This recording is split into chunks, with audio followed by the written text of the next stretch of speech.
ये भारतीय जनता पार्टी के लोग जो अपने आप को बहुत सनातनी मानते हैं, इस बार बताओ उन सनातनी लोगों की पोल खुल गई कि नहीं खुली इस बार? आप सदियों से हिसाब किताब लगा लो, पौराणिक व्यवस्था से अभी तक हमारी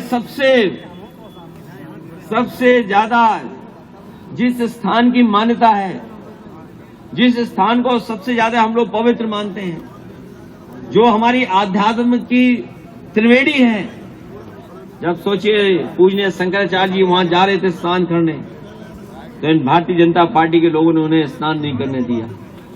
वो धरने पे बैठ गए और उन्होंने कहा कि हम आंदोलन करेंगे जब तक सरकार नहीं झुकेगी।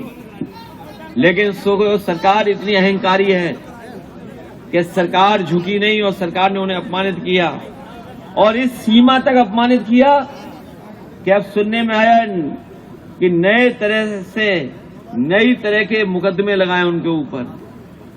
कोई कल्पना कर सकता है कि मुकदमे ऐसे भी लग जाते हैं? ये तो प्रधानी में लगाए जाते हैं। ये कई बार लोग प्रधानी में इस तरह की साजिश करते हैं मुकदमा लगवाने की। सोचिए हमारे सरकार में बैठे मुख्यमंत्री जी ये साजिश करें कि उन पर मुकदमा दर्ज हो जाए, तो जो मुकदमा दर्ज कराएगा वो कभी सनातनी नहीं हो सकता है।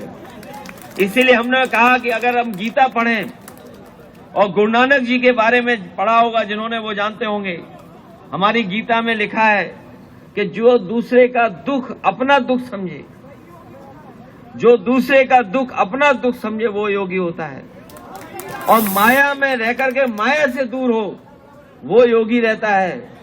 कोई वस्त्र पहनने से और कान छिलाने से योगी नहीं हो जाता है। और फिर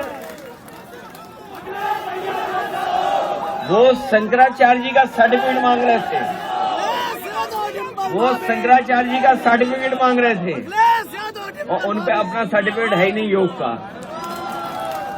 योग की परीक्षा हुई होगी, आपने देखी होगी टीवी पर, एक टांग पे खड़े होकर के बताओ कौन सा योग कर रहे थे वो।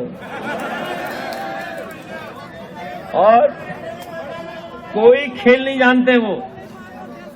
और आज के जमाने में हर आदमी के पास मोबाइल है, टेक्नोलॉजी को समझता है, सोशल मीडिया को जानता है।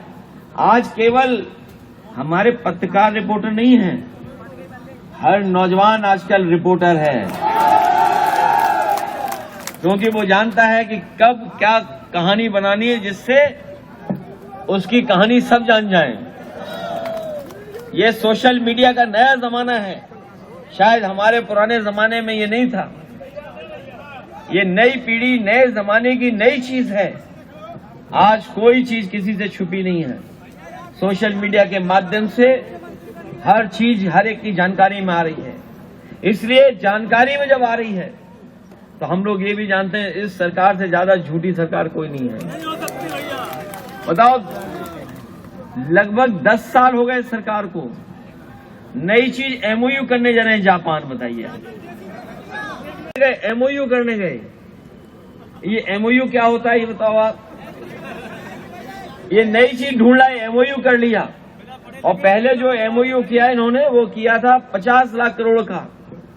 अब 1 लाख करोड़ का एमओयू कराए, और तब कर करके आए जब सरकार जाने वाली है। हमारे यहाँ तो जो परंपरा यही है कि लोग विदाई के बाद घूमने जाते हैं। ये सुनने में तो यही आता है कि विदाई के बाद घूमने जाते हैं।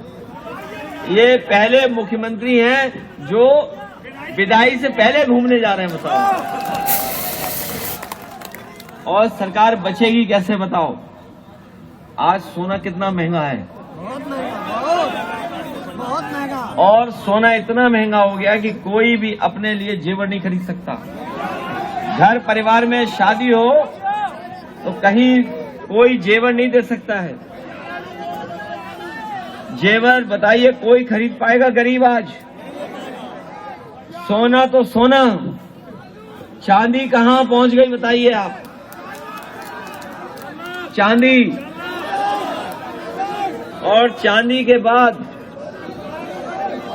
इस बार आलू का हाल क्या है? यही आगरा, फिरोजाबाद से लेकर के कानपुर तक और दूसरे उत्तर प्रदेश के हिस्सों में आलू होता है। और हमारे यहाँ तो 200, कन्नौज में अकेले 200 कोल्ड स्टोर हैं। और देखिए आलू का भी कोई हिसाब किताब नहीं।